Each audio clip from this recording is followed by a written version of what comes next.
예레미야 14장 1에서 22절 말씀입니다.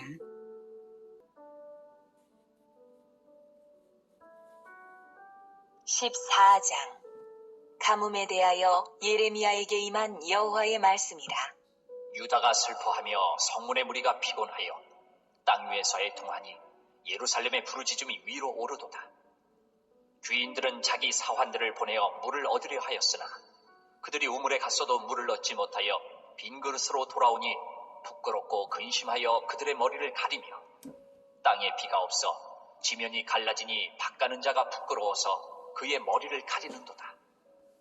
들의 암사슴은 새끼를 낳아도 풀이 없으므로 내버리며, 들나귀들은 벗은 산 위에 서서 승냥이같이 헐떡이며 풀이 없으므로 눈이 흐려지는도다.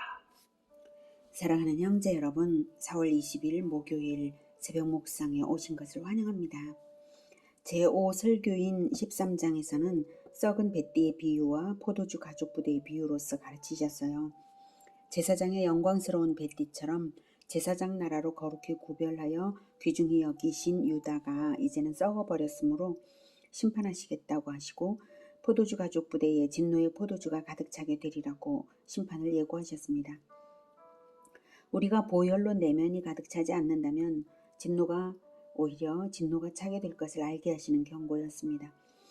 그러므로 제사장적 사명을 받은 우리가 말씀의 전달자이므로 맡은 양떼들을 영적으로 잘 먹여야 하겠는데요. 유다의 영적 지도자들은 어떻게 했을까요? 본장 제6설교에서는 그들의 행태를 보게 될 것인데요. 먼저는 하나님의 진노로 유다가 가뭄이 드는 것을 말합니다. 영적으로 기갈이 들었기 때문에 물질 세상에도 기갈이 드는 것입니다. 원리가 그러하므로 영적 지도자들이 말씀을 제대로 전달하지 않았음을 짐작할 수가 있죠. 13장에서도 결과값의 정도는 저지른 행위에 따라 정확하게 계량되어 응당한 보응임을 말씀하셨습니다. 예레미야 13장 25에서 27절에 25절과 27절, 여호와의 말씀이니라. 이는 내 몫이요 내가 헤아려 정하여 내게 준 분깃이니 내가 나를 잊어버리고 거짓을 신뢰하는 까닭이라. 화 있을진저 예루살렘이요, 네가 얼마나 오랜 후에야 정결하게 되겠느냐, 이러셨습니다. 원래대로 회복되기까지의 목표를 가지시고 계량된 수치의 고난을 주시는 하나님이십니다. 정확한 수치로 계량한 만큼 고난을 주십니다. 그러므로 어떤 결과값이 나온 것은 그만큼의 원인 문제가 있기 때문이라는 것이 진리입니다. 그러니 유다에 내려진 가뭄은 그 원인 제공자가 유다 자신이며 그 해결은 유다의 변화에 달려있는 것임을 알 수가 있습니다. 변화가 없으면 징계를 유보할 수 없는 것이죠. 1, 2절에 가뭄에 대하여 예레미야에게 임한 여호와의 말씀이라. 유다가 슬퍼하며 성문의 무리가 피곤하여 땅 위에서 애통하니 예루살렘의 부르짖음이 위로 오르도다. 본장의 기록은 그렇게 하시겠다는 하나님의 말씀이죠. 그러니 그대로 시행이 되었을 텐데요. 언제 시행되었는지는 분명하지 않지만 대체로 여호야김 왕 시대일 것으로 추정이 되고 있어요. 그런데 이 가뭄은 심판의 서막일 뿐 전부가 아닌 거죠. 하나님은 이렇게 전조를 주심으로써 대다수가 타락한 중에도 남은 자들을 건지시려고 하시는 것이고, 또한 이러한 하나님의 징조에도 불구하고 변화받지 못하는 자들에게는 최후 심판의 어떤 변명거리도 갖지 못하게 미리 이렇게 전조적인 그러한 심판을 주시는 것입니다. 성경에 예언된 대심판의 전조들, 그것을 우리는 이미 우리가 살고 있는 이 현대 세상에서 목도하고 있습니다. 오직 영혼과 행실의 변화로서 언약대로 오실 그리스도를 기다리는 그러한 백성으로서 살아가야 할 것입니다. 3절, 귀인들은 자기 사환들을 보내어 물을 얻으려 했으나 그들이 우물에 갔어도 물을 얻지 못하며 빈 그릇으로 돌아오니 부끄럽고 근심하여 그들의 머리를 가리며, 땅에 비가 없어 지면이 갈라지니 밭가는 자가 부끄러워서 그의 머리를 가리는도다. 들의 암사슴은 새끼를 낳아도 풀이 없으므로 내버리며. 암사슴이 새끼를 버리고 있어요. 풀이 없어서. 들나귀들은 벗은 산 위에 서서 승냥이같이 헐떡이며 풀이 없으므로 눈이 흐려지는도다. 물이 없으니까 풀이 없고 풀이 없으니까 짐승들까지도 마실 물을 찾지 못합니다. 식수, 농업, 용수는 물론이고요. 그러니 어쩝니까? 중보기도가 필요하죠. 7절부터는 예레미야의 중보기도입니다. 예레미야는 유다의 구원을 요청하는 이 중보기도를 자기밖에 할 자가 없음을 알 거예요. 자, 7절. 여호와여, 우리의 죄악이 우리에게 대하여 증언할지라도 주는 주의 이름을 위하여 일하소서. 우리의 타락함이 많으니이다. 우리가 주께 범죄하였나이다. 이스라엘의 소망이시여, 고난당한 때의 구원자시여, 어찌하여 이 땅에서 거류하는 자같이 하룻밤을 유숙하는 나그네같이 하시나이까? 어찌하여 놀란 자 같으시며 구원하지 못하는 용사 같으시니이까?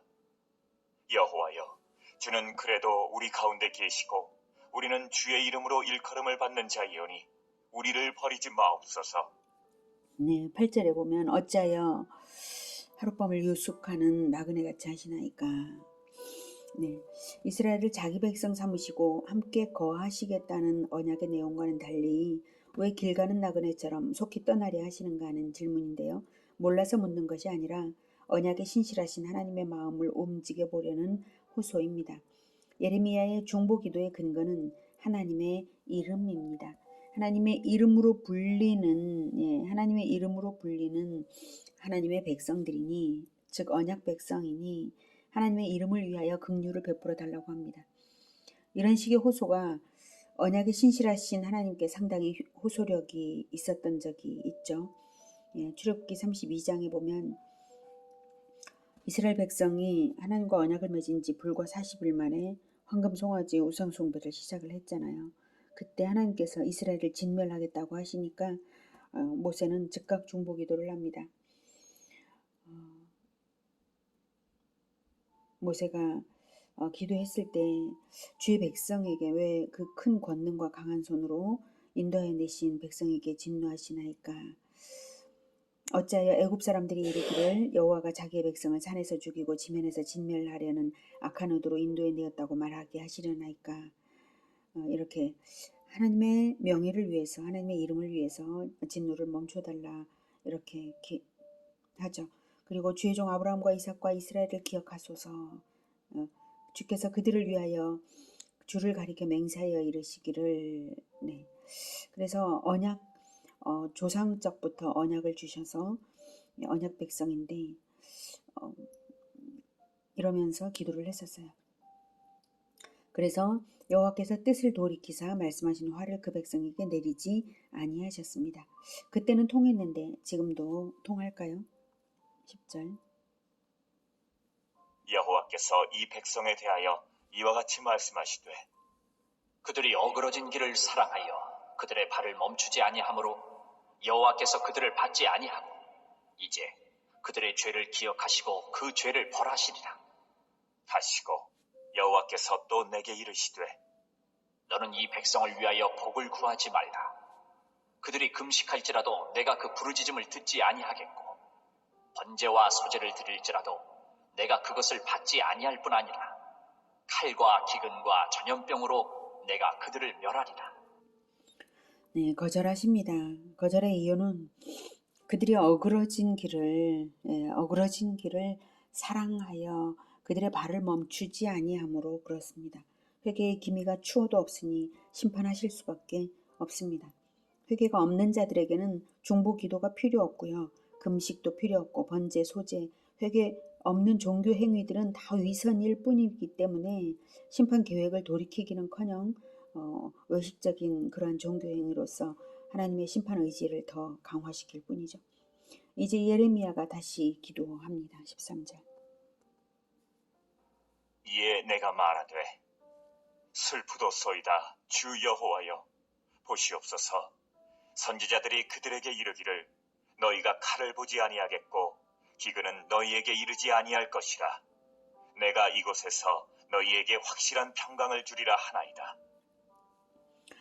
네, 하나님께서 칼과 기근과 전염병으로 내가 그들을 멸하리라 라고 하셨는데 거짓 선지자들은 그것을 부정하며 자기들이 평강을 제공하는 자인 것 마냥 호언장담을 하면서 회개할 필요를 못 느끼게 만들었습니다. 예레미야는 그러므로 백성들은 단지 속아서 그런 것이니 긍휼을 베풀어 달라는 뜻으로 말씀을 드린 것입니다. 하나님의 응답은 14절. 여호와께서 내게 이르시되 선지자들이 내 이름으로 거짓 예언을 하도다. 나는 그들을 보내지 아니하였고 그들에게 명령하거나 이르지 아니하였거늘 그들이 거짓 계시와 점술과 헛된 것과 자기 마음의 거짓으로 너희에게 예언하는도다. 그러므로 내가 보내지 아니하였어도 내 이름으로 예언하여 이르기를 칼과 기근이 이 땅에 이르지 아니하리라 하는 선지자들에 대하여 여호와께서 이와 같이 말씀하셨노라. 그 선지자들은 칼과 기근에 멸망할 것이요 그들의 예언을 받은 백성은 기근과 칼로 말미암아 예루살렘 거리에 던짐을 당할 것인즉 그들을 장사할 자가 없을 것이요 그들의 아내와 아들과 딸이 그렇게 되리니 이는 내가 그들의 악을 그 위에 부음이니라. 너는 이 말로 그들에게 이르라. 네, 하나님의 답변은 하나님이 거짓 선지자를 보내지 않았다고 대답하십니다. 그러므로 심판은 여지없이 내려진다는 것이죠. 이 의미는 첫째, 선지자가 거짓된지 참된지를 분별할 수 있는 정도의 지혜는 이미 주셨기 때문에 백성에게 주셨기 때문에 거짓 선지자에게 속은 것은 백성들 자신의 책임인 것입니다. 둘째로 거짓 선지자를 하나님이 보내신 것이 아니므로 거짓 선지자 때문에 심판을 유보할 수 없으신 것입니다. 예수님을 하나님이 보내셨으므로 예수님 때문에 심판을 유보하시는 것처럼 동일한 원리의 적용이 있어야 하는 것이죠. 하나님은 하나님이 보내신 자에 관해서는 하나님이 책임지고 그에게 속한 자냐 아니냐에 따라 달리 처분하십니다. 속았기 때문에 죄를 지은 것이 정당화될 수 없는 것입니다. 셋째로 의도적인 거짓이든 속아서 죄를 지었든 다 심판을 당합니다. 속아서 죄지었다 해도 속은 이유 자체가 욕심에 미혹되었기 때문입니다. 진정 탐욕이 없는 자들은 사기를 당하지 않죠. 탐욕이 있기 때문에 탐심이 그를 속게 합니다. 욕심에 미혹되었다는 것입니다. 자기가 들어야 할 하나님의 말씀을 들은 것이 아니라 듣고 싶은 탐욕의 말에 순종했기 때문입니다. 그리고 율법을 레위인과 부모로부터 배웠으면 선지자가 말하는 것이 참인지 거짓인지 분별할 능력을 갖추게 되는 것입니다. 그런데도 율법이 주어진 백성인데도 분별력을 발휘하지 않은 것은 본인들 책임입니다. 예레미야 같은 참된 선지자도 있었는데 굳이 왜 거짓 선지자에게 귀 기울였냐 이거죠. 그것은 본인들 안에 욕심에 이끌렸던 것이죠. 그래서 예레미야는 하나님의 이러한 대답, 그래서 하나님께서는 오히려 아주 너무나 분명하게 다시 심판을 말씀을 하십니다. 그들을 장사할 자가 없을 정도로 너무나 큰 심각한 그러한 심판이 오는 것입니다. 전쟁에 죽는 거죠. 예레미야는 실로 큰 피해를 느끼지 않을 수 없었습니다. 내 눈이 밤낮으로 그치지 아니하고 눈물을 흘리리니 이는 처녀딸 내 백성이 큰 파멸 중한 상처로 말미암아 망함이라. 내가 들에 나간즉 칼에 죽은 자요 내가 성읍에 들어간즉 기근으로 병든 자며 선지자나 제사장이나 알지 못하는 땅으로 두루 다니도다. 네, 그래서 다시 중보 기도를 합니다. 주께서 유다를 온전히 버리시나이까?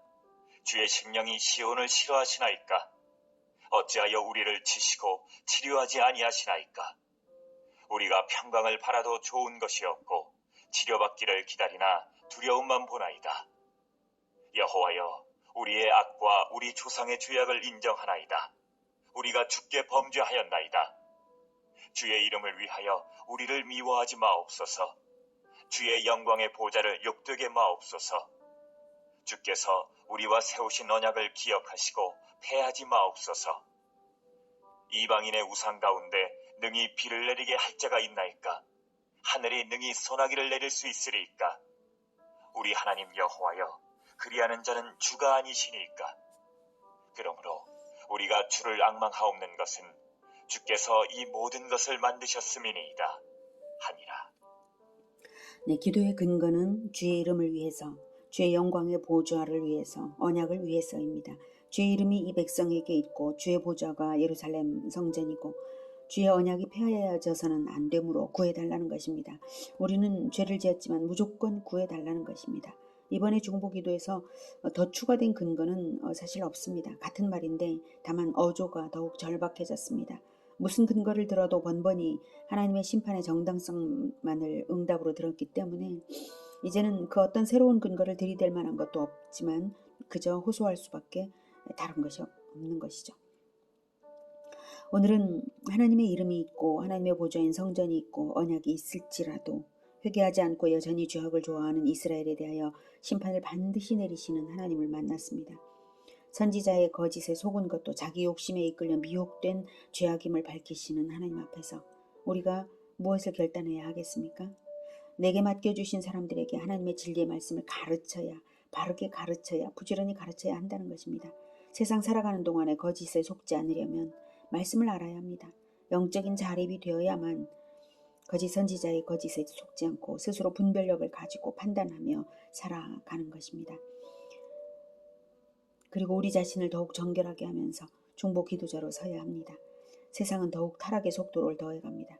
우리 공동체에 더러운 것이 들어오지 말아야 하겠지만 속아서 물들어 버림으로 말미암아 징계를 당하게 될 때에는 중보 기도조차 할 자가 없다면 그야말로 소망이 없는 것이니까요.